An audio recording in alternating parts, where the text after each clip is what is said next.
Hoy se celebra por iniciativa de las Naciones Unidas Hábitat, el Día Mundial del Hábitat, y para nosotros es muy significativo porque es el marco en el cual celebramos el trabajo, las aportaciones de todos los que integramos la comunidad de la licenciatura en diseño del hábitat, profesores, alumnos y egresados. Creo que, como lo decíamos en la mañana, la misión de los diseñadores y diseñadoras del hábitat es transformar y hacer mejor las condiciones del entorno habitable en los asentamientos humanos. Creo que desde que hay diseñadores del hábitat en nuestro país, porque yo no diría solamente de Yucatán, sino en el ámbito en que trabajan los y las diseñadoras del hábitat es nuestro país, hay un cambio en cuanto a la inserción, en cuanto a las miradas de los problemas que hay en el medio ambiente, en el hábitat del territorio. Pero no solamente eso, hay una transformación en las propuestas. Nuestros egresados se están insertando en diversos ámbitos gubernamentales, federal, estatal, municipal, en empresas, tienen sus despachos y también en el diálogo con la comunidad. Nos da muchísimo gusto que los profesores que estén en esta iniciativa del día de hoy también estén aportando para fortalecer nuestra carrera y por lo tanto desarrollar mejores instrumentos para la formación de nuestros egresados. Yo les quiero agradecer a todos, a todas este trabajo, este tiempo y quisiera decir que sin más, pues dejaré la conducción de este evento a nuestros profesores, profesoras que nos acompañan el día de hoy, a quienes le agradezco infinitamente su apoyo, su trabajo, que son las maestras Yolanda Fernández, Alejandra Aragón Quintal, Martita, que está por ahí, Laurita, el maestro Oscar, César, y coordinados por, valga la redundancia, nuestro coordinador, el maestro Álvaro Buenfil Obando. No sé si se me fue alguien más, si esto fue así, perdón, son los que puedo distinguir y con los que estuve charlando hace un momento. Pues nada, yo les dejaría para que trabajen en esta iniciativa que se ha planteado sobre la importancia de las políticas públicas en movilidad y su impacto que tienen en la vida de las personas.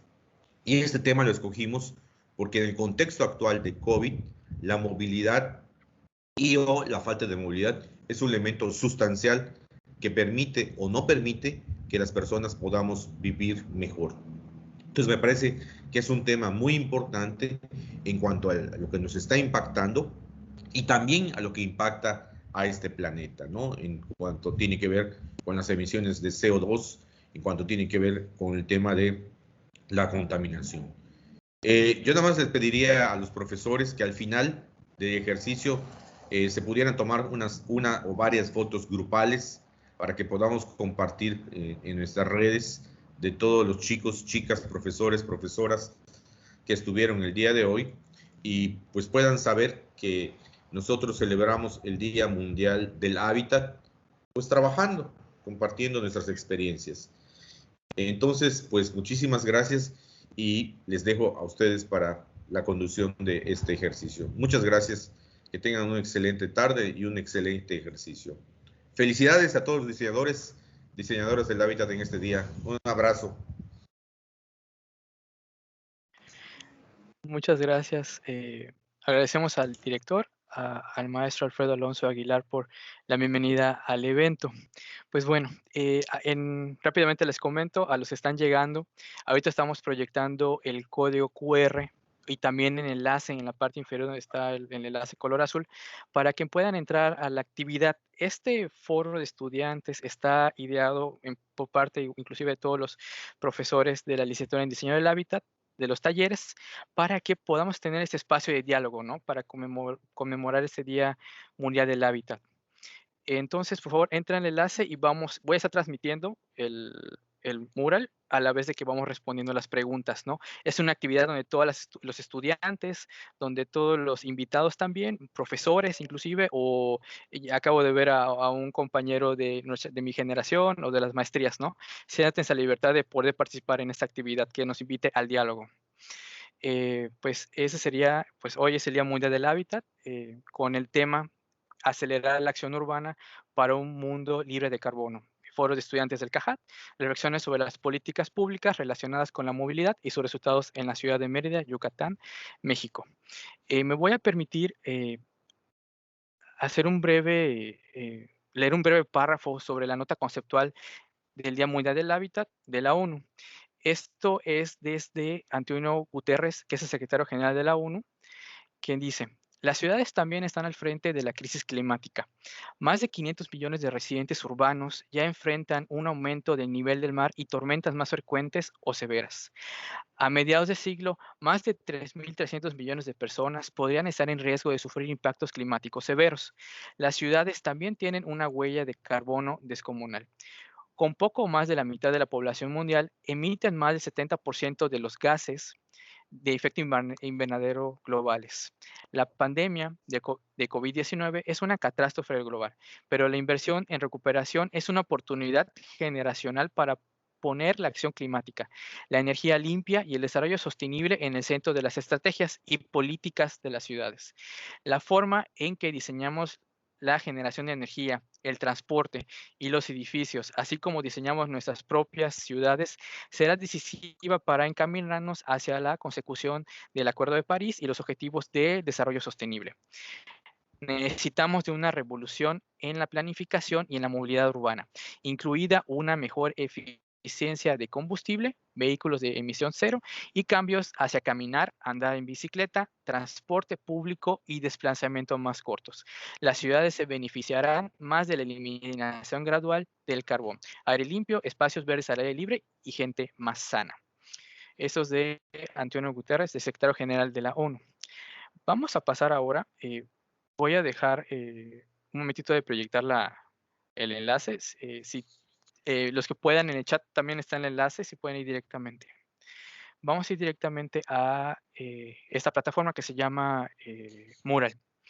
Esto, ya veo que hay varios conectados, nos permite simplemente con doble clic tener un post-it y escribir una respuesta a las preguntas que ya vamos a tener acá y vamos a ir formulando con todas y todos. O sea, ese es un espacio de trabajo comunal, ¿no? O sea, donde vamos a generar una serie de conocimientos, opiniones y vamos a ir desarrollando esas ideas como vayamos respondiendo cada pregunta. Solo va a haber unas instrucciones bastante sencillas. Rápidamente, doble clic para que puedan agregar un post-it. Pongan su nombre al inicio para que podamos identificarles y la respuesta sea personalizada. Vamos a tener 7 minutos aproximadamente para la resolución de cada pregunta y al final vamos a comentar y abundar un poco, ¿no?, sobre cada una de las respuestas que vayamos teniendo. ¿Okay? ¿Alguien tiene algún comentario o alguna duda? Entonces, el primer pregunta que vamos a realizar sería, ¿cuáles son los temas prioritarios de atención que se requieren abordar en las políticas y acciones públicas para mejorar la movilidad urbana en Mérida? Vamos a ir comentando algunas respuestas que ya van apareciendo para aprovechar un poquito el tiempo. José Zavala comenta que se necesita abordar de manera urgente el sistema de transporte público. Ya resulta ineficaz al concentrar los paraderos en el centro histórico. Estrella Parcero comenta accesibilidad universal, ahorita que se termina de comentar acá. De Yolanda, vincular PIMUS y PDU. Alejandro Guzmán, primero que nada se debería atender el tema de la variedad de servicios públicos, es decir, la accesibilidad. ¿Qué otras más? De Samantha Santana, se necesita abordar temas de inclusión tomando en cuenta que no toda la población tiene las mismas capacidades de movilidad. Ya estamos observando digamos, la identificación de que no todas y todos somos iguales. Igual si algún profesor quiere comentar la respuesta que vaya dando, adelante, el micrófono está abierto. Si desean, solamente alcen la mano para que yo vaya dando la palabra. Voy a ir comentando algunas otras respuestas. Una de Renan Pérez, participación ciudadana dentro de los procesos de planificación y regeneración urbana. César Robelo, es necesario ligar las políticas de movilidad con las del desarrollo urbano. A ver, de Dan Castro, mejores rutas de acción a la movilidad en un transporte público, ya sea eficiente y funcional para todos los usuarios que dependientes de transporte público.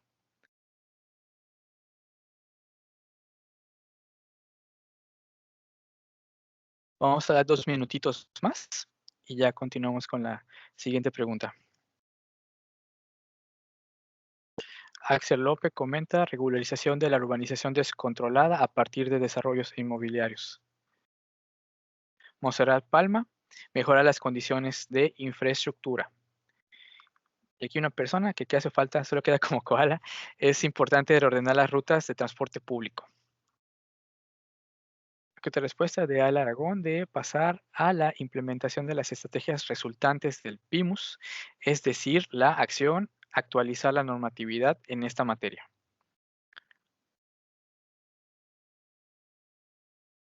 Aquí una respuesta de Pati Arroyo, rediseñar el transporte, ya se tienen instrumentos muy buenos como lo son el PIMUS y el PMDU, pero es urgente concretizar acciones cómo y cuándo se harán ciertas estrategias.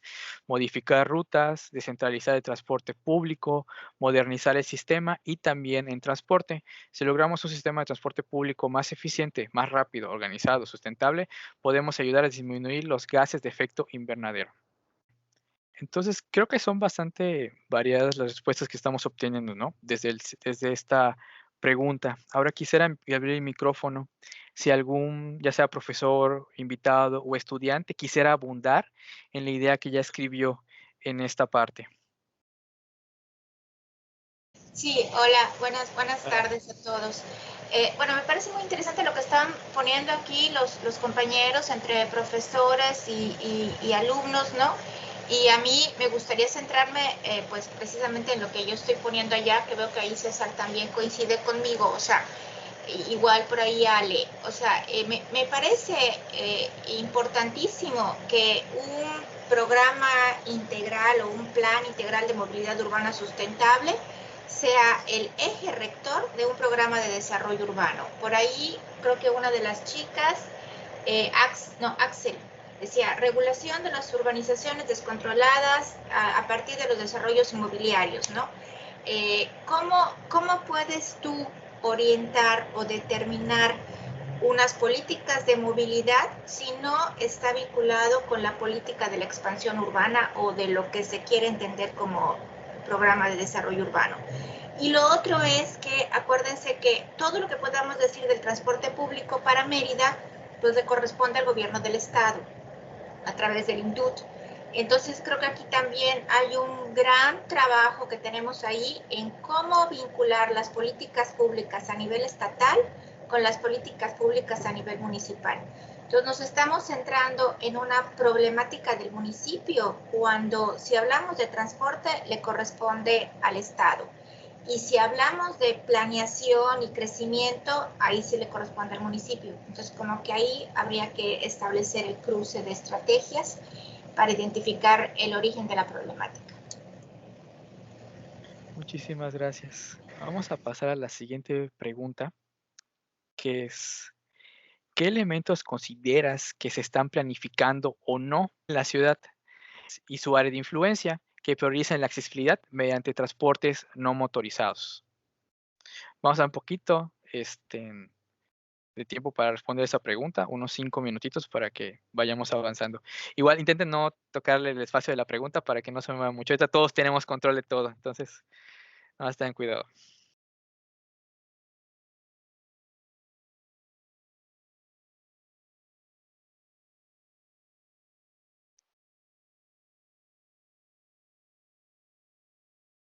Vamos a empezar a leer algunas respuestas que ya van apareciendo. Vamos a iniciar desde esta parte. Ahora ustedes están escribiendo acá. Axel López, actualmente se implementó la infraestructura ciclista, sin embargo, bueno, todavía está escribiendo. A ver, Renan Pérez. Es fundamental generar la intermodalidad cuando hablamos de movilidad y de esta manera realizar un plan integral de movilidad que realmente sea sustentable.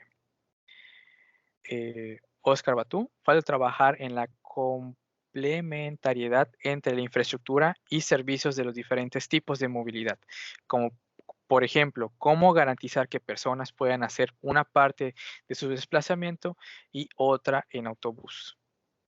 Otra de Adriana Borge, creo que dice, dotar de una infraestructura pertinente, además de incentivar el uso de nuevos medios de transporte. Aquí otra respuesta de Vi como un rayo de esperanza cuando se estaba realizando la infraestructura de ciclovías, creo que voy a poner acá. Y ahorita regresamos con esta respuesta. José Zavala, falta conectar muchos equipamientos que se encuentran alejados e inaccesibles para la población. Las ciclovías fue un buen inicio, pero se necesita mejorar la infraestructura en general. De Alejandro Guzmán, pienso que se están trabajando muy bien el tema de ciclovías en la ciudad de Mérida, pero falta ahondar un poco más en el resto de la periferia en cuanto a infraestructura de movilidad, por ejemplo, en los pasos peatonales que no son precisamente peatonales. Montserrat Palma, las ciclovías han estado implementando de una iniciativa, pero tal vez en espacios no muy utilizados, pero se prioriza en las zonas donde existe un mayor uso, como en la zona sur. Actualmente se implementó la infraestructura ciclista, sin embargo, son necesarias algunas mejoras y medidas desde las políticas públicas, así como una nueva infraestructura que fomente la modalidad intermodal. Aquí Rodrigo Casanova, la red de infraestructura ciclista es el principal proyecto que favorecerá la movilidad no motorizada, aunque debería ir a mayor velocidad y considerando su integración con otros medios. Brian Cuevas, construir calles, carreteras y no tener en cuenta quienes las usan la bicicleta como uso de transporte personal, a pesar de que en el presente se esté incluyendo. Rita Parra, las ciclovías, sin embargo, todavía están desarrollando y tienen algunos otros detalles para ir mejorando esas propuestas. Y lo que se ha dejado a un lado son las aceras para los ciudadanos que se trasladan a pie. Muy bien. No sé si algún profesor quiera abundar en alguna respuesta que ya haya visto por acá.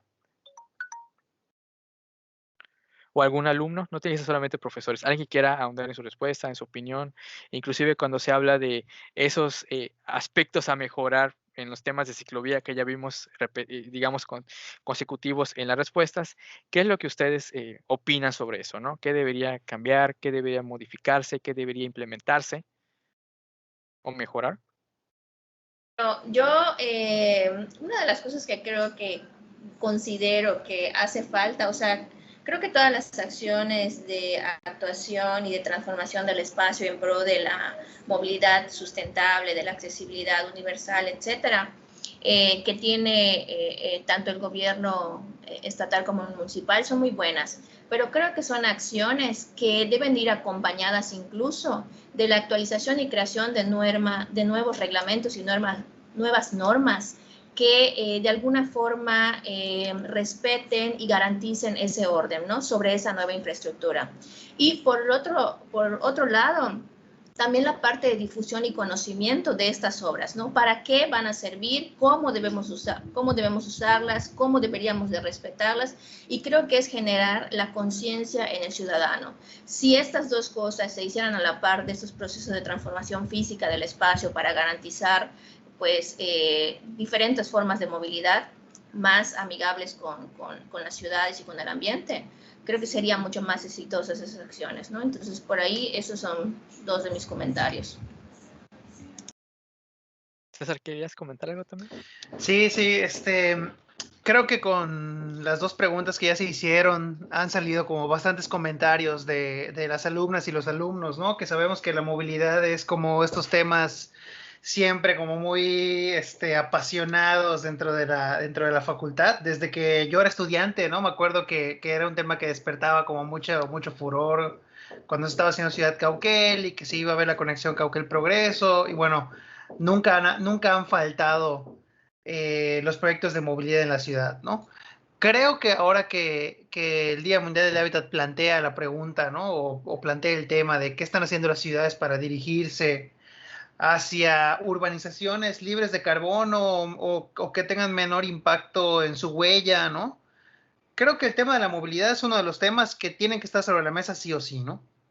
Y como ya había comentado la doctora Yolanda, no solamente, no tiene que estar solo y no puede ser entendido solo, ¿no? Sino que tiene que ver con el desarrollo urbano, ¿no? Ahorita la pregunta dice, bueno, ¿qué se está haciendo en la ciudad? Todos sabemos que existe la ciclovía, ¿no? Que ya es una realidad. Vas a Paseo de Montejo y ¡pum! Te tocas con una ciclovía, con una inversión pública importante, porque creo que por primera vez en la historia de Mérida hay inversión pública adentro de la ciudad que priorice la movilidad ciclista. Creo que eso es una gran victoria, ¿no? Pero no hay que dejar de ver que, o sea, hay que como analizar de manera reflexiva, o sea, qué sucede alrededor de la ciclovía, ¿no? O sea, ¿por qué hay tanto rechazo? Y después analizar quién rechaza, ¿no? Creo que en la facultad hemos tenido siempre la visión de formar a los estudiantes y a las estudiantes entendiendo mucho cómo una manera diferente de movilidad puede beneficiar a la ciudad, pero creo que no se ha hecho el trabajo suficiente para posicionar las acciones como la ciclovía en Mérida para ir cambiando un poquito la manera de ver las cosas, ¿no? Hay otras acciones también, ¿no? O sea, no hay que olvidar que aun cuando la ciclovía que está en el sistema urbano es nueva, hay sistemas ciclistas que conectan con las comisarías, ¿no? Y yo invitaría un poquito a reflexionar sobre, bueno, entender las acciones de movilidad no como un tema específico, no como un tema especializado, sino como un tema transversal para el desarrollo urbano de toda la ciudad en general, el acceso a sus servicios, la vida en los barrios, ¿no? Por ahí hay varias posturas, por ejemplo, que hablan de, bueno, a lo mejor es que no tenemos que movernos más rápido y en menos tiempo, a lo mejor no tenemos que movernos en lo absoluto, ¿no? Tendría yo que poder caminar en mi barrio 3, 4, 5 cuadras y acceder a una fuente de empleo, acceder a la escuela, acceder a el abasto, acceder a los servicios, ¿no? En lugar de pensar cómo muevo a la gente del norte al sur de la ciudad o del sur al norte de la ciudad, ¿no? Esto también nos invita a pensar en cómo estamos distribuyendo las fuentes de empleo dentro de la ciudad, ¿no? Y cómo estamos obligando de alguna manera a la gente a moverse grandes distancias adentro de la ciudad, ¿no? Entonces, creo que es o sea, lo que está sucediendo en Mérida ahorita en términos de movilidad, desde que se hizo, si tú quieres, el plan de movilidad de 2015 del ayuntamiento, ahora está el PIMUS, el gobierno del estado ya tiene áreas específicas de movilidad, ¿no? Lo que vemos es una ciclovía, pero ¿qué se está haciendo a nivel de política pública dentro de la movilidad? Pues habría que a lo mejor poner el ojo en cuál es el ejercicio que está teniendo tanto el ayuntamiento como el gobierno del estado para acercarnos a esa ciudad que estudiamos dentro de la facultad, que debe ser más incluyente, más justa, más equitativa, más sustentable, ¿no? Muchísimas gracias. Tenemos también la opinión de Miguel Matos. Hola, buenas tardes. ¿Me escuchan? Sí. Pues en mi opinión creo que las cosas que se están haciendo respecto a la movilidad, que aclaro no es un tema en el que yo me he estudiado de manera profunda, pero me parece que en lo general están bien en el sentido de que están empujando las cosas hacia tal vez una verdadera o una discusión más a fondo sobre el tema de otras formas de moverse, ¿no? La mayoría, o sea, todas las ciclovías que se han hecho son hasta el momento una calca de calles que ya están construidas, ¿no? Entonces, pero sin embargo esta reconversión me parece necesaria. Me parece que incluso para las grandes distancias que separan muchas veces las zonas habitacionales de, por ejemplo, los campus universitarios o algunos centros laborales, etcétera, incluso es necesario hacer esta reconversión en este momento, ¿no? Sin embargo, creo que también todas las acciones que están enfocadas ahora a esta reconversión, o más bien a hacer calles compartidas en lugar de calles exclusivas para vehículos, me parece que es una oportunidad para recabar toda la información que se pueda, para observar, para poder medir, para poder, ya sea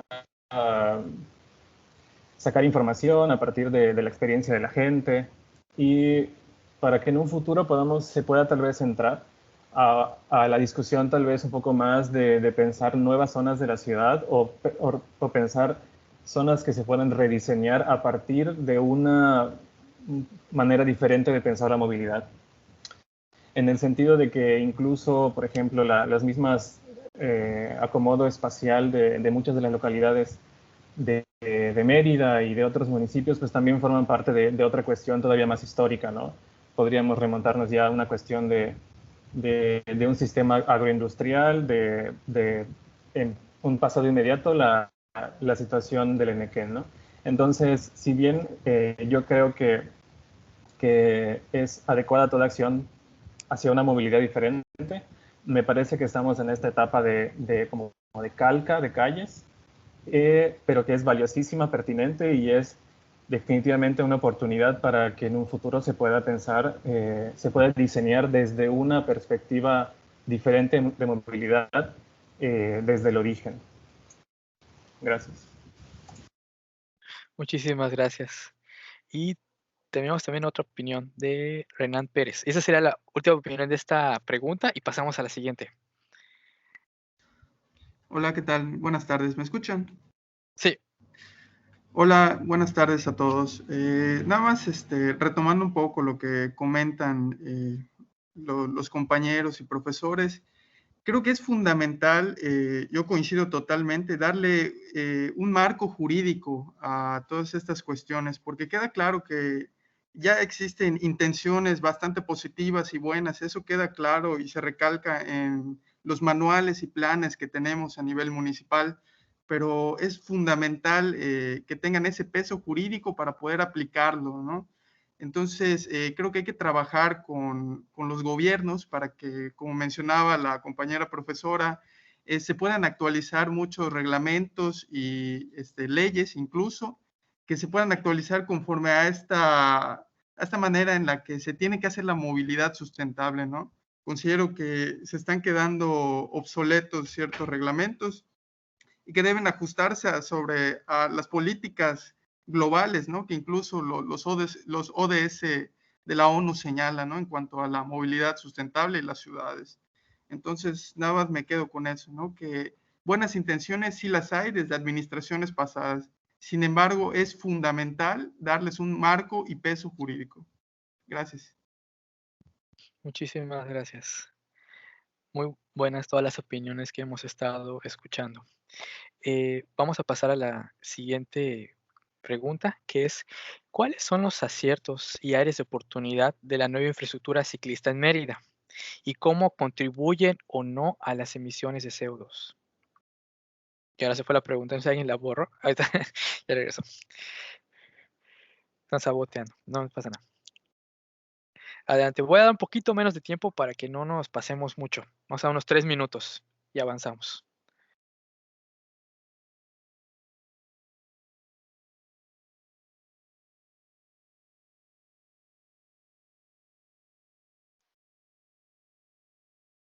Bueno, aquí hay una pregunta, creo que ya está completa, de Axel López.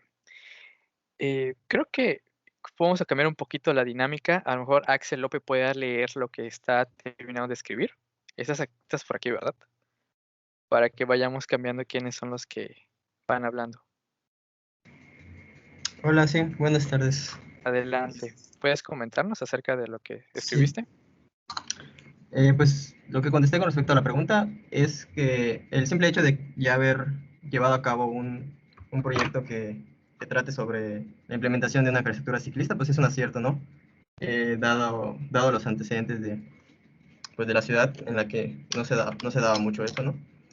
Pero sin embargo, pues sí existen las áreas de oportunidad, y considero que una de ellas es la falta de diseño integral, que si bien no es absoluta esta falta en todas las ciclovías, podría ser mucho mejor, mucho más amplia, con respecto a la relación que existe entre la movilidad peatonal y el transporte público, que pues son dos de los tipos de movilidad prioritarios, ¿no?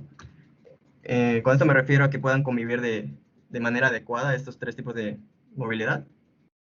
Y pues respondiendo a la parte de si contribuye o no en la disminución de las emisiones del CO2, pues sí, de cierta manera sí, porque es un modo de traslado sustentable y pues la infraestructura promueve este tipo de modo de traslado, ¿no?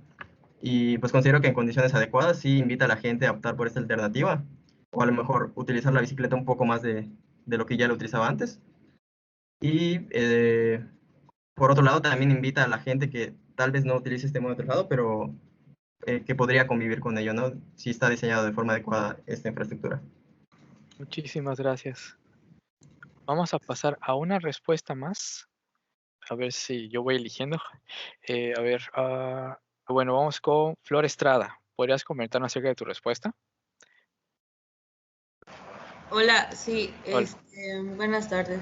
Bueno, yo puse que las ciclovías pues han sido por una parte buenas porque generan este cambio en el medio ambiente. Quizás no se note ahorita los resultados, pero poco a poco pues se irá viendo, ¿no? Esta disminución del CO2 y pues que es una buena alternativa para los ciudadanos. Entonces, poco a poco y con las implementaciones de las ciclovías, pues se irá viendo. ¿Alguien que quisiera decir su respuesta para ir pasando a la siguiente? Hay una mano alzada de Karime. Sí, bueno, yo mencioné que están implementando la movilidad inclusiva y sostenible, ¿no?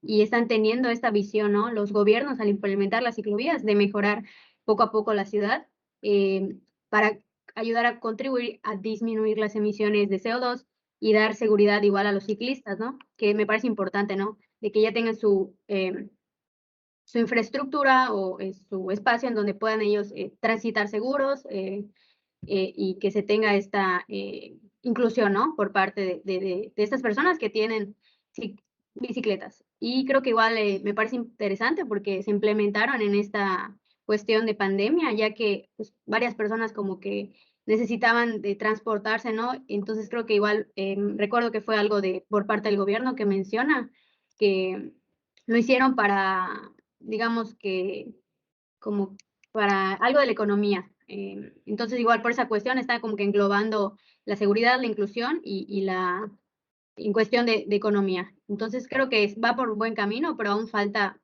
bastante para mejorar y tener mejores condiciones para todos, ¿no? Y en la ciudad. Muchísimas gracias. Y terminamos para la siguiente pregunta con Patricia. Stephanie, no sé Buenas tardes, dónde está tu post-it.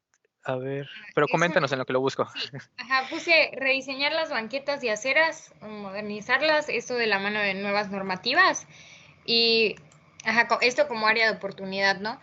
Un ejemplo que se me vino a la mente es cerca de Gran Plaza hay una, o sea, pusieron como esta ciclovía, pero a mí me encanta usarla, o sea, está, literal es una banqueta y está la ciclovía, pero como que en esa banqueta de los dos lados, de ambos lados hay árboles y está súper, o sea, súper arbolado, están como la ciclovía y llega hasta cierto lugar, además de que hay puntos, ajá, como puntos estratégicos tanto para estacionar las bicicletas como para paraderos de autobús y también dejan un espacio como para los peatones. Entonces, ajá, ahí siento que lo aplicaron súper bien, o sea, en esa parte de la ciudad. Y pues es un área de oportunidad, ¿no? Este repensar cómo diseñar las banquetas, cómo mejorarlas, las aceras, etcétera. Y ya. Muchísimas gracias. Vamos con la siguiente pregunta. Ya vamos terminando. O sea, esta y una más, y ya con eso vamos cerrando el evento. De acuerdo, es todo esto, pues vaya, es producto, ¿no? Lo vamos a utilizar inclusive quizá en otro momento, en algún otro actividad o alguna otra ocasión. Siguiente pregunta es, ¿qué acciones se pueden implementar para promover una movilidad peatonal que garantice el distanciamiento social ante la COVID-19 y optimice los desplazamientos seguros?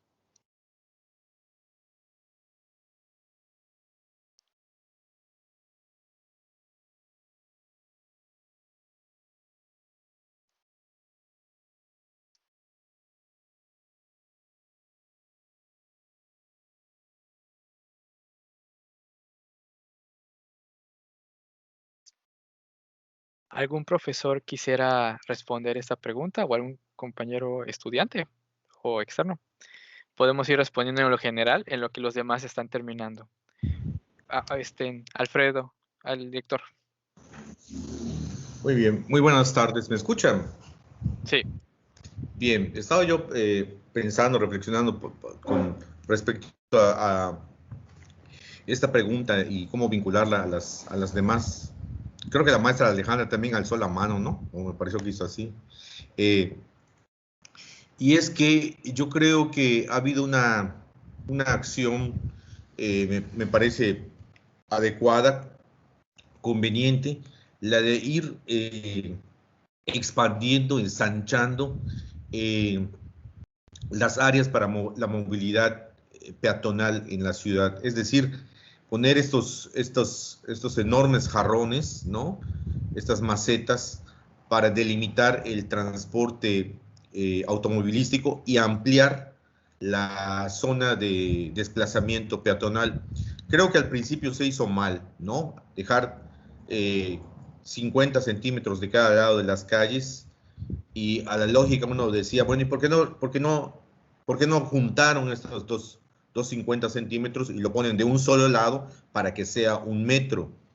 He visto que se ha mejorado esto, se ha cambiado para ampliar precisamente el espacio donde caminamos la gente en las calles. Esto creo que es bueno. Creo que esto tendría que ampliarse. Hay un anuncio, me parece, me han comentado que ante la inminente perspectiva política e implementación de una normalización, una cierta normalización, entre comillas, de la vida urbana, se va a retroceder, o sea, se van a quitar estos maceteros. Yo creo que sería un retroceso, ¿no? Si los peatones ganaron o ganamos, o hubo una política que significó beneficiar a la movilidad peatonal respecto a el transporte motorizado, estas ganancias tendrían que mantenerse y tendrían que ampliarse. Hay una pregunta que hicieron hace un momento, ¿no? O sea, bueno, ¿qué pasó? ¿Cómo se ven esas políticas de movilidad? ¿Estuvieron bien? ¿Estuvieron mal? Bueno, yo creo que faltó terriblemente, y lo podemos decir, todo un proceso de sensibilización, de consenso, de qué significaba este programa, ¿no? Porque finalmente escuché muchas voces, algunas muy estridentes, en contra de la movilidad, este programa de movilidad, pero eran en el sentido de seguir favoreciendo el transporte automovilístico. Los peatones no se quejaron, los ciclistas no se quejaron, ¿no? Y de hecho lo veían bien. Entonces creo que ahí faltó un programa de sensibilización, un programa de consenso, ¿no? Pero bueno, no se hizo, habría que hacerlo, habría que mantener, ¿no? Porque de otra manera esta política parecería que es algo pasajero, y de acuerdo a la información que nos dicen los científicos, el COVID llegó para quedarse. Entonces, las medidas que se están implementando y que han surtido efecto y han sido aceptadas por la población, las vialidades, las ciclovías, etcétera, no tendrían por qué irse cuando se vaya normalizando la vida. Al contrario, tendríamos que acostumbrarnos a que la mayor parte de las personas que se mueven, el mayor porcentaje de movilidad, que es el peatonal y que es el ciclístico, tengan mayores espacios en las calles. Es algo lógico, ¿no? Eso es por un lado, ¿no? Y por otro lado también le compartía yo a Alvarito que me parecería que como un resultado de este ejercicio es la coyuntura exactamente en este momento de la consulta que está haciendo el Ayuntamiento de Mérida para el Plan Municipal de Desarrollo. Y creo que los planteamientos que hay aquí, las propuestas, me parecen bastante pertinentes para hacerlas un documento, integrarlas un documento y mandarlas al alcalde y decirle, esto es lo que proponen profesores y alumnos de la licenciatura de diseño del hábitat. Y entonces esto va a significar realmente, ¿no?, un elemento importante, una propuesta de nuestros chicos y chicas y de nuestros profesores. Y evidentemente, pues, el alcalde tendría que responder a estas peticiones. Bueno, es lo que yo que quisiera decirles, compañeros. Muchas gracias. Tenemos dos manos levantadas, Renan Pérez y después con Alejandra Aragón. ¿Qué tal?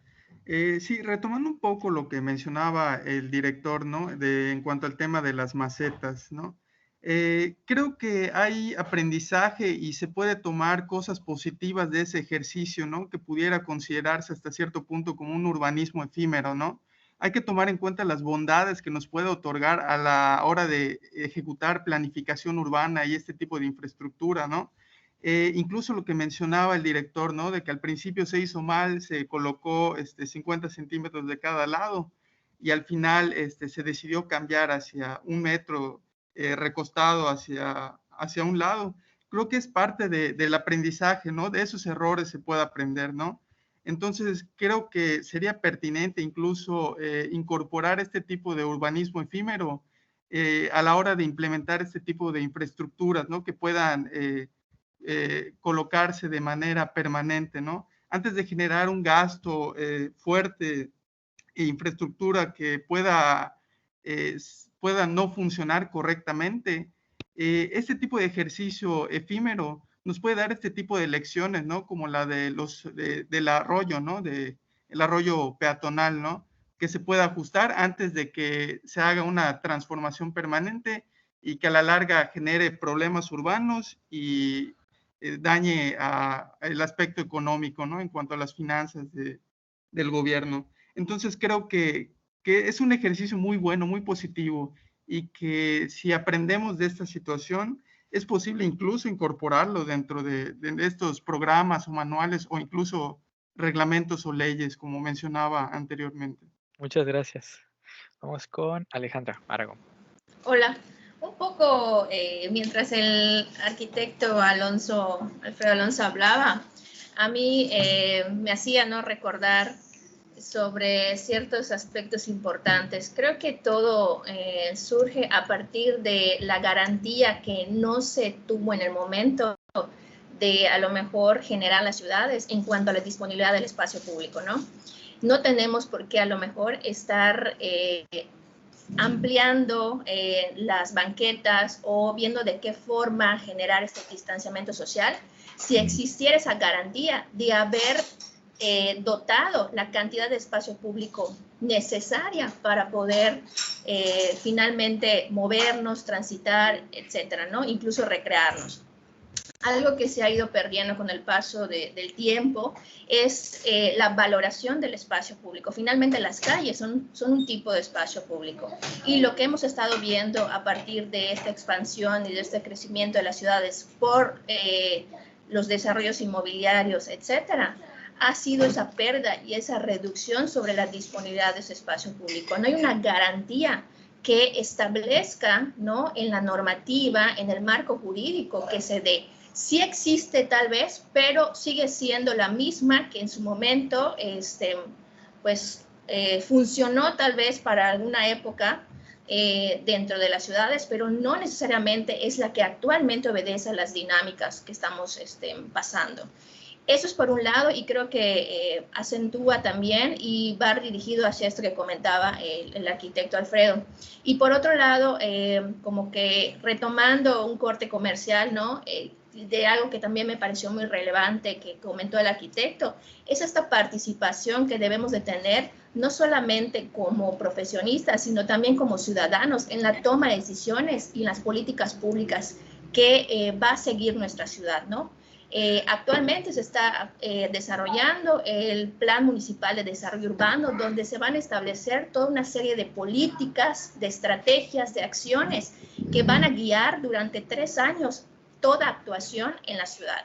Y creo que es oportuno que nosotros como ciudadanos y como profesionistas, como futuros DHs y como DHs, participemos en esta toma de decisiones, ¿no? Que seamos nosotros quienes alcemos la voz, porque finalmente en las aulas estamos conociendo la realidad de nuestro territorio, de nuestra ciudad, ¿no?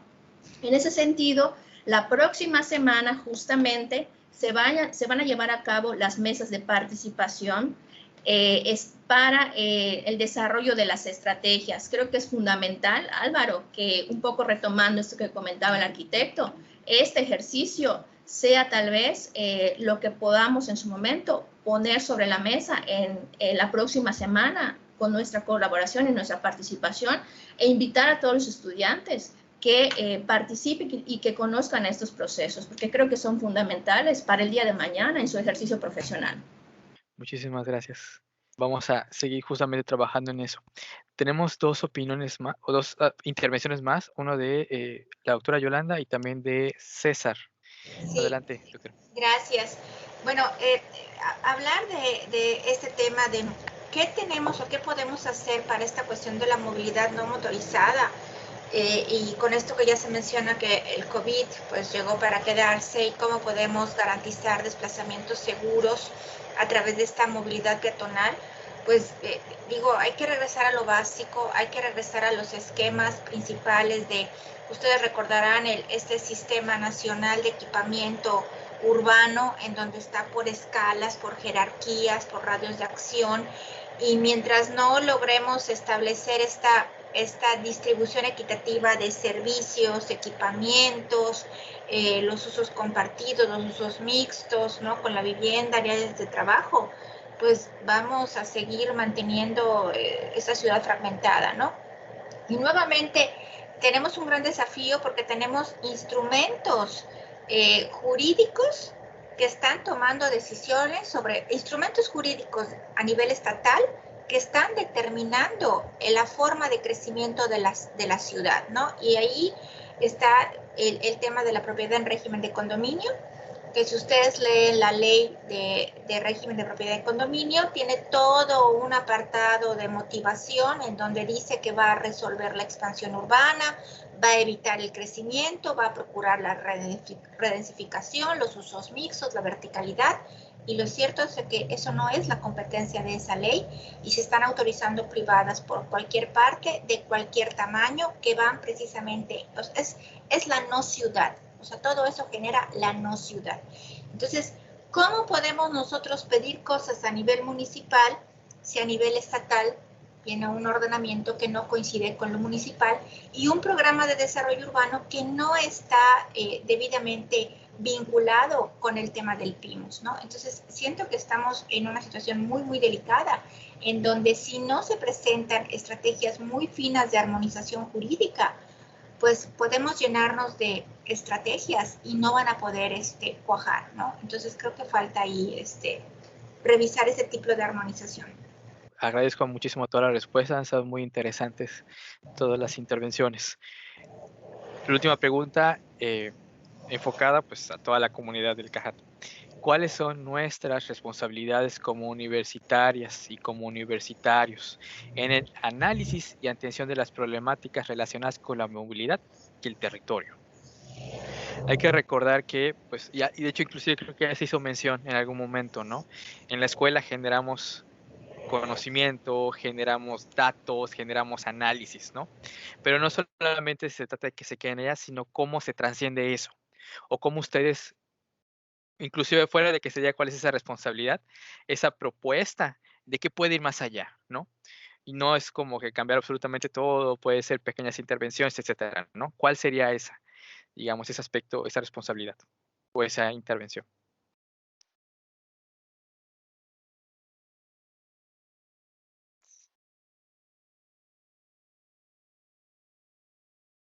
No sé si alguien quisiera dar una opinión en lo que se están compartiendo las respuestas. Hay una mano alzada de Rodrigo Emiliano Casanova. Adelante. Sí, buenas tardes. Pues en mi opinión yo creo que nuestro papel como academia es que sigamos generando información, sí, pero pues que no se quede solo en la escuela como hasta ahora, que, o sea, muchos de los proyectos sí han tenido cierto alcance, pero prácticamente cada semestre estamos generando información nueva que no llega a donde debería. Y pues ese es un reto para nosotros, el poder socializar los hallazgos que tengamos dentro de las clases, para pues así poder poner los datos al alcance de todos, que sería como nuestra retribución a la sociedad que es pues como que lo que están dando por nosotros.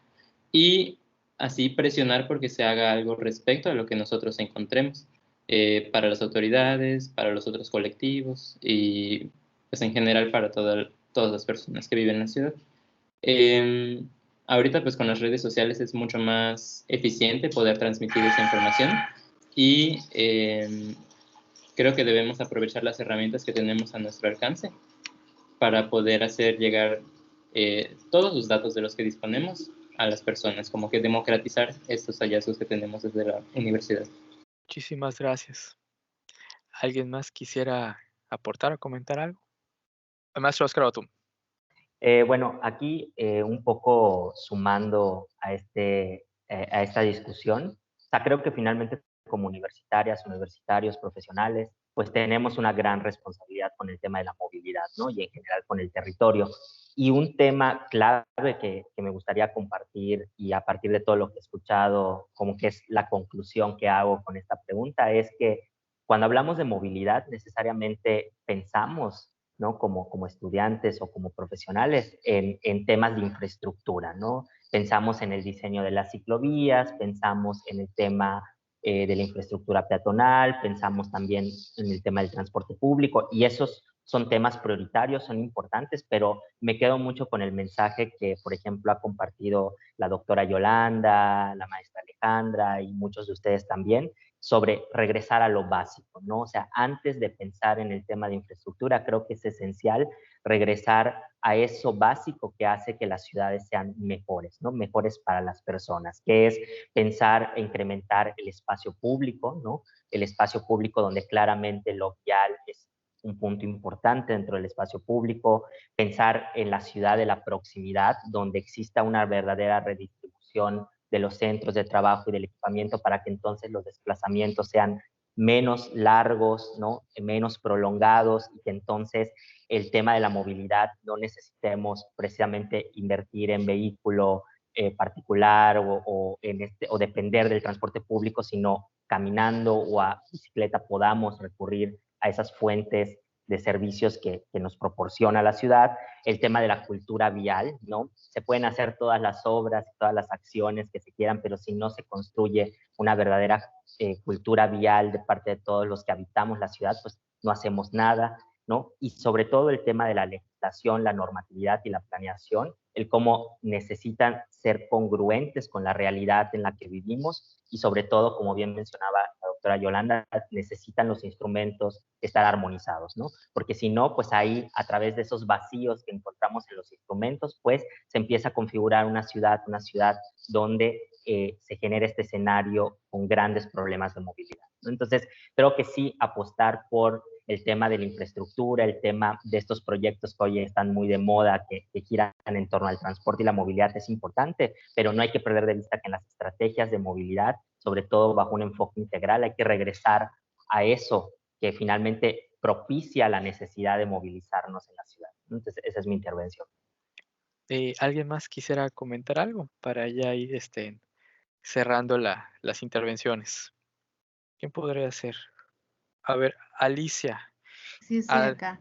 Adelante. Pues más que nada puse que nosotros pues debíamos como que informarnos y actualizarnos sobre ciertos temas para que nosotros en un futuro podamos solucionar pues las problemáticas que se van dando, ¿no? De manera adecuada y eficiente. Ahora con Patricia, y creo que ya con eso vamos ya terminando. Yo más que nada, o sea, era igual como, o sea, no tiene que ver con la pregunta, pero si quieren igual puedo leer mi respuesta a la pregunta. Como tú dices, es un foro, realmente es un poquito más abierto, ¿no? Si tienes algo más que agregar, adelante. Ok, gracias. Bueno, o sea, desde hace tiempo vengo pensando esto y pues sí me gustaría comentarlo aquí, ¿no? Porque en cuestiones de planeación, o sea, en Mérida, pues considero que se está haciendo un trabajo adecuado. Los instrumentos que se tienen, sí es cierto, falta ligar, como ya mencionaron los profesores, falta ligar los instrumentos jurídicos, o sea, armonizarlos, más que nada.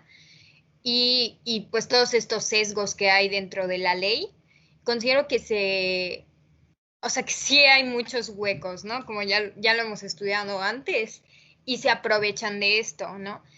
Pero, ajá, igual, no sé, a veces me queda como esta espinita de que es que vamos bien en cuestión de planeación y así, pero ¿dónde es?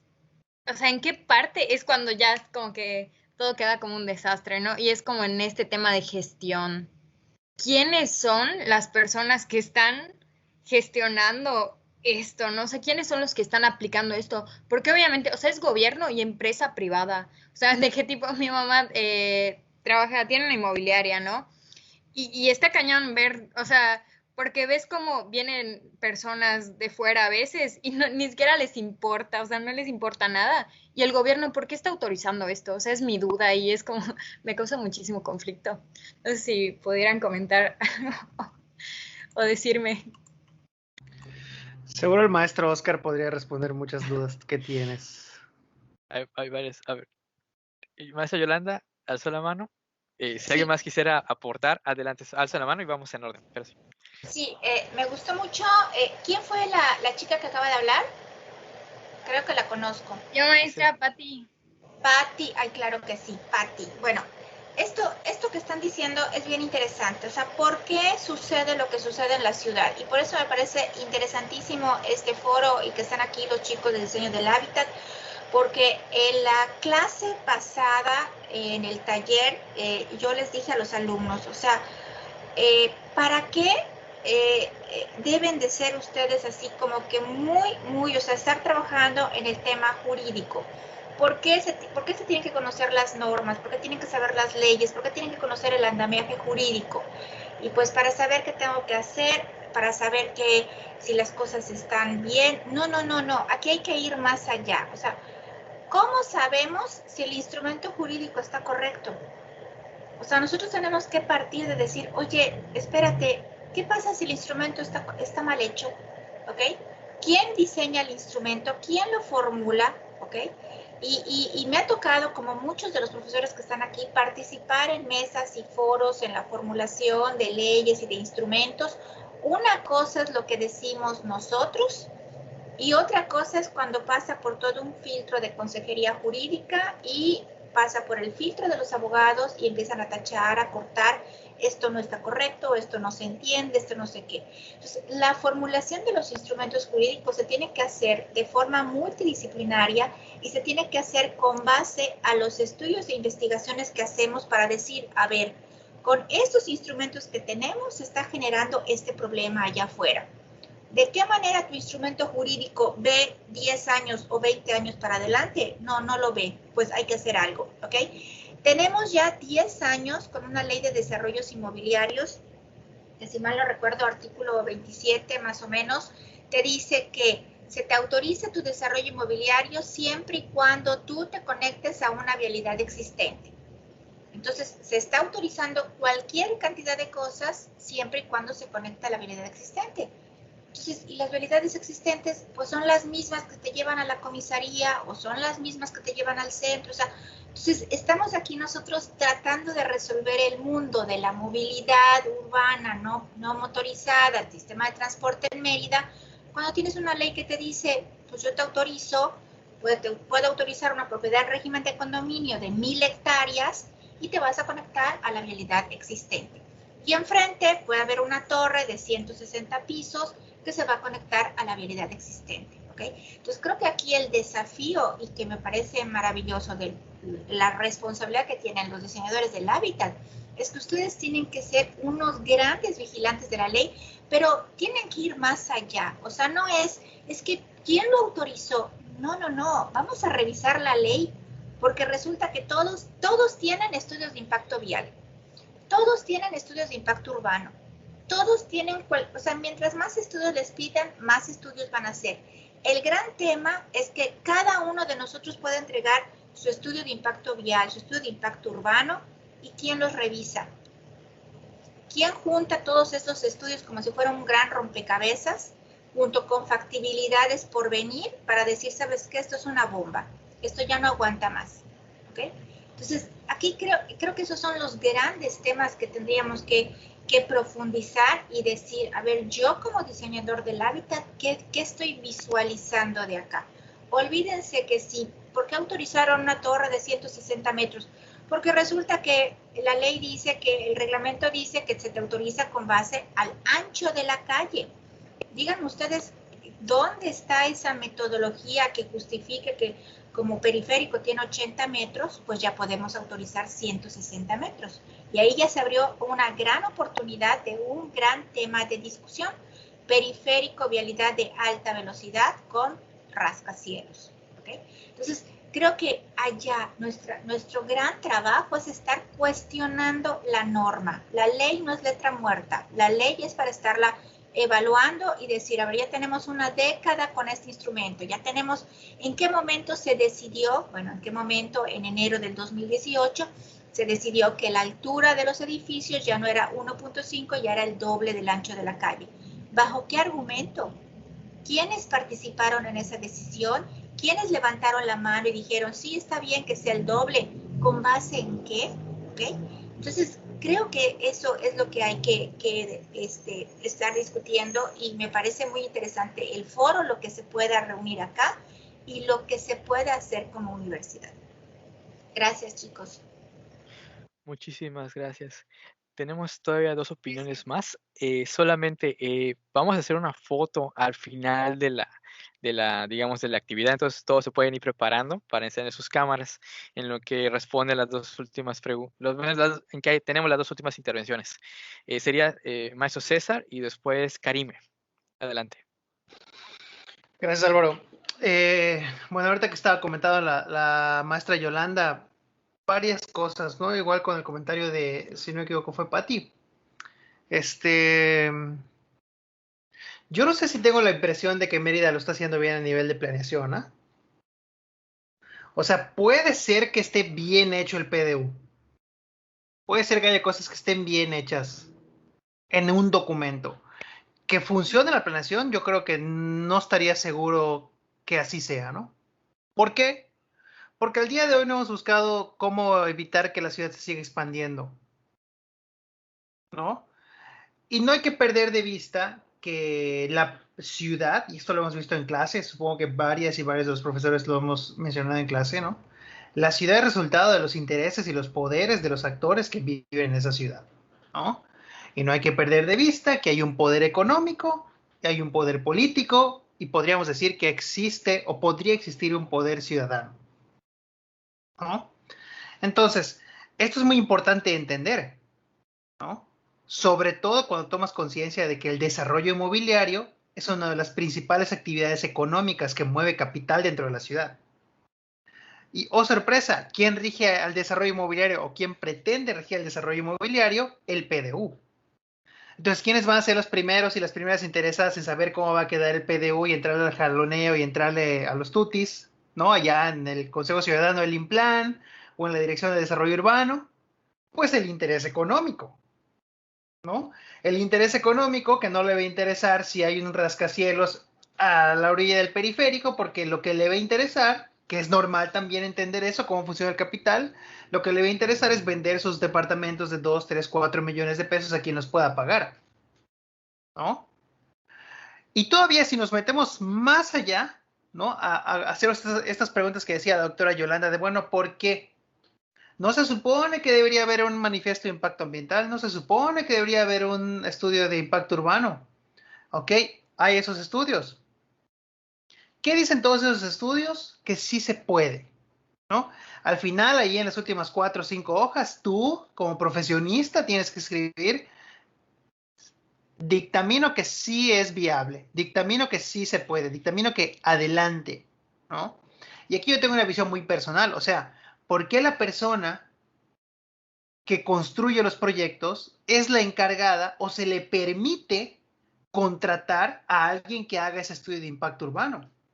¿Qué creen que va a hacer esa persona que le pagaron por hacer ese estudio? ¿Que les va a decir que no? Por supuesto que no. Les va a decir que sí. Y va a buscar y mover la manera para que ese dictamen salga positivo, porque eso depende de su ingreso, ¿no? Entonces, esas cosas que de repente, si nos metemos a analizar un poquito, dices, bueno, es que no tiene lógica, ¿no? Es como que voy a estar en un juicio y yo voy a contratar al juez que va a determinar si soy culpable o soy inocente. No tiene ningún chiste, ¿no? Entonces tendríamos que empezar a repensar las instituciones que permiten o no permiten el desarrollo de proyectos inmobiliarios en la ciudad, ¿no? Por ejemplo, ¿por qué no el INPLAN es el encargado de hacer esos estudios de impacto urbano? ¿O por qué no un observatorio ciudadano de especialistas en urbanismo o en ciudad son los encargados en hacer esos estudios de impacto urbano? Y si sale negativo, pues ya está, no puedes desarrollar ahí. O sea, no hay nada más que hacer. Pero obvio, esto nos lleva a otro tema, que son los costos políticos de hacer una buena planeación urbana. Y yo quiero saber qué alcalde o qué alcaldesa está dispuesta o dispuesto a pagar los costos políticos de decirle no a los poderes económicos para la construcción de proyectos inmobiliarios. No ha salido, al día de hoy no ha salido, ¿no? Aquí entre los profesores y las profesoras hay gente que hemos trabajado en el sector público y que hemos sido testigos de esos jaloneos, ¿no? En esas famosas reuniones en donde te das cuenta del poder de la línea, ¿no? Oye, muéveme un poquito la línea más al norte porque mi terreno está, ya me lo majaste, entonces no lo voy a poder Y es gente que tiene tanto poder económico que le toca la puerta al alcalde. Que le toca la puerta al alcalde y le dice, oye, yo tengo tantos millones que voy a invertir aquí, no sé qué, no sé cuánto, qué pasó, el PDU, bla, bla, bla, ¿no? Y de repente, pues llegan ciertas llamadas, ¿no? Todos lo sabemos, ¿no? O sea, es inocente pensar que la administración pública funciona como debería funcionar en el libro, ¿no? Y eso explica mucho de los problemas que vemos y estudiamos en la ciudad, ¿no? Entonces ahí está. Yo no diría que lo estamos haciendo bien en términos de planeación. ¿Tenemos estructura administrativa para hacerlo bien? Sí la tenemos. Hay municipios que ni la tienen. Hay municipios que todo es a través de cabildo, ¿no? Y ni siquiera quiero saber qué está pasando con los terrenos, por ejemplo, del Tren Maya, en esos pobres municipios que no tienen ni una dirección de desarrollo urbano, y ni un catastro, ni un nada, ¿no? Imagínense que lleguen ahí los poderes económicos y van a hacer y deshacer. Lo dejo ahí, ¿no? Pero Mérida sí tiene la estructura. Mérida sí tiene una dirección de desarrollo urbano, Mérida sí tiene un instituto municipal de planeación, Mérida sí tiene toda una serie de dependencias que pueden operar la planeación. Creo que deberíamos tener una voz, ¿no? Y deberíamos alzar esa voz desde la facultad o desde nosotras y nosotros como estudiantes o como profesoras o como en nuestro ejercicio profesional y decir, oye, esto que está sucediendo no es lógico. No es lógico que alguien que va a hacer un proyecto contrate a quien le va a hacer el estudio para que salga positivo y para que te aprueben la licencia. O sea, tenemos que decir que eso tiene que cambiar. Y entonces sí, empujar porque eso está en la ley. Porque eso está en la ley. Y porque la siguiente modificación de la ley de desarrollos inmobiliarios diga que no está dentro de tu poder dictaminar si va a ser positivo o negativo, ¿no? Pero esas pequeñas cosas que están ahí, ¿no? Hay que señalarlas y hay que identificarlas. Y hay que formar el frente lo suficientemente fuerte y con una voz lo suficientemente alta para que entonces el poder político esté presionado a hacer esos cambios. Porque acuérdense, la ciudad es resultado de los jaloneos de los intereses de los actores que forman la ciudad, ¿no? Y quien jala más fuerte es quien gana. Y ya está. Gracias. Muchísimas gracias. Vamos con... ¿Quién era? Ya no me acuerdo quién fue la que iba a terminar, que Karime. Karime Alzano. Karime. Sí, nada más como un comentario, ¿no? De que hasta estoy de acuerdo con todo lo que menciona el profe César y que pues hasta las mismas leyes creo que se contradicen totalmente, ¿no? Como ejemplo, hay una ley que te dice, tienes que tener tu terreno limpio para construir un fraccionamiento, una privada, lo que X o Y, ¿no? Pero otra ley te está diciendo, preserva el medio ambiente, cuídalo, o sea, entonces aquí hay una incoherencia en las mismas leyes, ¿no? Que es parte de que nosotros como DH debemos estar ahí, ¿no? Detrás de esto para, pues, hacer lo correcto y beneficiar a todos, ¿no? No solo a los que están bien económica y políticamente. y ya. Muchísimas gracias. Hay otra de mano alzada.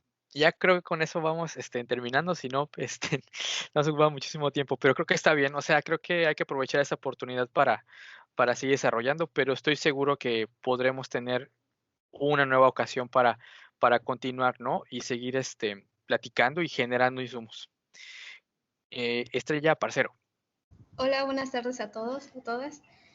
Completando, creo que con lo que han dicho todos los demás y sobre todo lo que ha dicho el maestro César, es que, y complementando con lo que yo anoté también dentro del foro, es que debemos ser verídicos con la información que nosotros presentamos, sobre todo con los problemas sociales que se presentan y que hay dentro del territorio, porque es como lo que decía César, ¿no? O sea, yo también tuve la oportunidad de trabajar para estadística y se maquillaba hasta cierto punto datos para que la información se pueda complementar de la mejor manera posible, porque tenemos un estándar como ciudad y ese estándar es lo que no debemos de perder, porque somos una ciudad que está trascendiendo hasta cierto punto y debemos cumplir cientos estándares para que entremos dentro de uno de los índices de ciudades sostenibles, ¿no? Que hay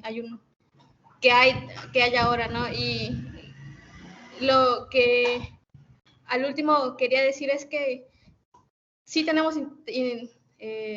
intereses personales, pero hasta qué punto nosotros podemos defender lo que es verdaderamente correcto. O sea, hasta qué estamos dispuestos a hacer para que las cosas se hagan de la mejor manera posible, qué estamos dispuestos a perder para que nuestra voz sea escuchada y sea defendida al final, porque pues sí defendemos una postura como estudiantes, pero hay intereses políticos o intereses más grandes que nos van a ganar, pero ¿qué estamos dispuestos a hacer para que eso cambie? Muchísimas gracias. Creo que César, ¿volviste a alzar la mano? Sí, no sé si puedo contestar. Sí, adelante. Pero ya con esto terminamos. ¿Sí, no? Yo creo que esto que ha dicho Estrella es muy importante, ¿no? O sea, de alguna manera todos nosotros cuando salgamos de la carrera vamos a salir con unos lentes, ¿no? Que nos van a permitir observar todos esos problemas. No necesariamente tengamos el poder para arreglarlos. No necesariamente llegamos a un puesto donde dependa de nosotros que algo se haga o algo no se haga. A veces sí, ¿no? Pero creo que este sentido como yo siempre digo un ejemplo, ¿no? O sea, sales con muchas dudas de la universidad, pero hay una con la que sales súper clara, ¿no? Hay que hacer las cosas bien. Sobre todo si sales de una facultad de la UAD y te queda como muy claro que tienes que hacer el bien, ¿no? O sea, vamos a ponerlo así de sencillo. Pero ¿qué pasa cuando llegas, por ejemplo, y esto se da más en el sector privado, ¿no? Que es donde están los intereses económicos. ¿Qué pasa cuando llegas tú a trabajar en una inmobiliaria, cuando llegas tú a trabajar a una urbanizadora, cuando llegas tú a trabajar a los lugares donde pues es el mercado del suelo, ¿no? Y de repente hay cosas que estudias en el aula que tú... Esto yo lo estudié como algo negativo en mi clase de diseño urbano, o en mi clase de planificación, o mi taller de no sé qué, y ahora tengo que estar haciendo este trabajo, ¿no? O sea, ¿qué hago? Aquí yo creo que es muy importante que tomemos conciencia de nuestra capacidad de incidencia en el puesto de trabajo que tengamos, ¿no? Y no perder de vista que nuestra formación como DHs, y este es un ejemplo también que da todo el tiempo el arquitecto Edgardo Bolio, nos da superpoderes, ¿no? De entender al economista, de entender al biólogo, de entender al sociólogo, de entender al arquitecto, de entender al economista, de entender a una gama muy amplia de profesionistas, ¿no? Y como decía Spider-Man, los poderes conllevan una gran responsabilidad, ¿no? Y lo ligo con un poquito lo que mencionaban hace rato, ¿no? La gestión. O sea, ¿qué están haciendo ustedes hoy por hoy en su formación para, además de que todo lo que estén aprendiendo, se estén formando capacidades para convencer y mover a las personas que trabajen con ustedes, a sus jefes o sus jefas, hacia un lugar más justo, más equitativo, ¿no? ¿De qué manera vamos a virar las cosas para decir, oye, a lo mejor esto que estamos haciendo no es tan correcto, mira, te propongo esta otra forma? ¿O por qué no lo hacemos de esta manera? ¿No? Ese es el espacio de maniobra que siempre tienen que ubicar, ¿no? Efectivamente, lo ideal sería que no sigamos expandiendo la ciudad. ¿Va a suceder? Difícilmente deje de suceder en el corto plazo. ¿Cómo expandimos esa ciudad y de qué manera lo hacemos? A lo mejor ahí hay más posibilidades de incidir, ¿no? Y además, chicas, chicos, de algo tienen que comer ustedes, de algo tienen que ganar dinero. Si se tratara de salir de la facultad a salvar el mundo, probablemente nadie les pagaría, ¿no? Así que consigan un trabajo en donde se hagan cosas relacionadas con lo que resulta la ciudad, y una vez que tengan ese trabajo, evalúen, bueno, en mi posición en la que estoy hoy por hoy, ¿qué es lo que puedo hacer para mejorar las cosas? A lo mejor lo que vas a poder hacer es hacer un buen documento, hacer bien un plano, ¿no? Que parecieran cosas muy pequeñitas, pero cuando estén allá afuera se van a dar cuenta que no son tan pequeñitas, ¿no? Que a lo mejor ese plano es el papel que va a estar sobre la mesa para discutir los grandes temas. Y si ustedes hicieron ese plano, pues ¿quién va a poder hablar de ese plano? Ustedes. Y ahí están los espacios de oportunidad para que se les escuche, para hacerse de una voz y para empezar a mover la rueda hacia un lugar mejor, ¿no? Entonces, espacio de maniobra. Hay que identificar siempre el espacio de maniobra para empujar las cosas hacia lo que nuestro perfil nos enseñó que deben ser, ¿no? Y ya está. Muchísimas gracias. Bueno, Gracias. sí pediría a todas y todos que enciendan su cámara para que tomemos unas fotografías y ya vayamos cerrando el evento. Creo que ha sido muy provechoso, muchas buenas opiniones. E inclusive creo que es muy importante este espacio para que todas y todos se empiezan a conocer un poco más. Ahora en pandemia ya tenemos muchas personas que no se conocen entre sí, ¿no? Inclusive en los pasillos. Ya no sabemos ni quién es el profesor de qué materia y demás, ¿no? Y esa oportunidad tuvieron todos para escuchar a varios, ¿no? Faltan todavía muchísimas voces de profesores, ¿no? Que en este caso pues enfocamos un poquito más en taller, pero próximamente en otros más. Y así es necesario que tengamos esta comunicación, ¿no? Entre todo el campus. Y sobre todo con un tema importante en el que todos podíamos pues seguir opinando, seguir desarrollando y pues como ya comentó el director, pues vamos a avanzar con eso, ¿no? No solo se va a quedar en la actividad, sino que debería trascender algo más y como eso como visión de academia, ¿no? De facultad, que estamos todos aquí por las mismas, las mismas intenciones, ¿no? Muy bien, creo que ahora sí ya se llenó la pantalla con todas las fotografías, o sea, con todas las fotos. Andrea, nomás confírmame, ¿tú tomarías la foto o si no yo la tomo? Sí, Álvaro, yo lo puedo tomar. A ver, chicas y chicos, viendo hacia adelante, vamos a tomar una foto para el Face, para el Instagram, si es que alguna vez regresa. Si no regresa, alguna por allá en Telegram o algo así nos la pasamos. Ya regresó. Allá, muy bien. Excelente. Entonces ahí va, voy a contar hasta 3. 1, 2, 3. Ahí está, ahora sí. Espero que no haya faltado nadie. Muchísimas gracias, Andrea. Pues bueno, pues ya para ir terminando, agradezco muchísimo a todas las y a todos los estudiantes por habernos permitido estar en este momento con ustedes. También agradezco a todas las profesoras y profesores que realmente hicieron posible este evento, ¿no?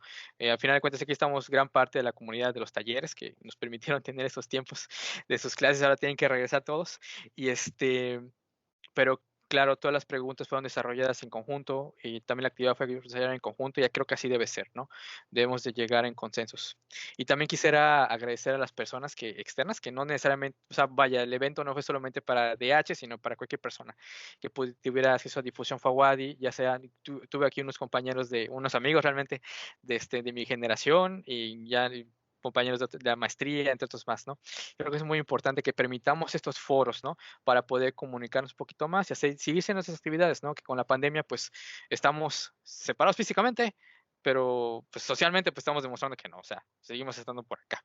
Entonces creo que pues muchísimas gracias y pues estamos para lo que necesiten.